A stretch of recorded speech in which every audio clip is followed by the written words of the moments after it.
అసలు నరసింహస్వామి ధర్మపురికి ఎలా వచ్చారో మీకు తెలుసా? హిరణ్యకశిపుడిని సంహరించిన తర్వాత కూడా శ్రీ నరసింహస్వామి ఉగ్రరూపం శాంతించలేదు. ఆయన కోపజ్వాలలకు ముల్లోకాలు వణికిపోయాయి.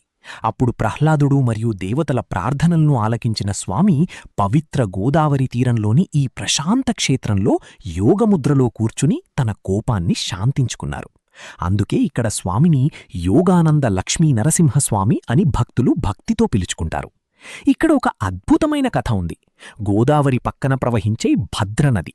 ఒకప్పుడు భద్ర అనే భక్తురాలు శ్రీమహావిష్ణువును ఎప్పుడూ వదలకుండా ఉండాలని కోరుకుంది. ఆమె భక్తికి మెచ్చిన స్వామి ఆమెను తర్వాతి జన్మలో భద్రనదిగా మార్చేశారు.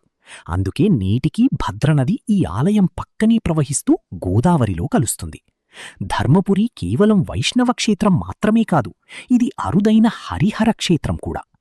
త్రేతాయుగంలో శ్రీరాముడు వనవాస సమయంలో ఇక్కడికి వచ్చి శివలింగాన్ని ప్రతిష్ఠించాడని స్థలపురాణం చెబుతోంది.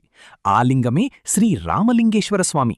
ఈ ఆలయం యొక్క మరో విశిష్టత ఏమిటంటే ప్రధాన ఆలయ ప్రవేశద్వారం వద్దే యమధర్మరాజు కొలువయుండడం. భారతదేశంలో యమధర్మరాజుకు ప్రత్యేకంగా పూజలు జరిగే క్షేత్రాలు చాలా అరుదు.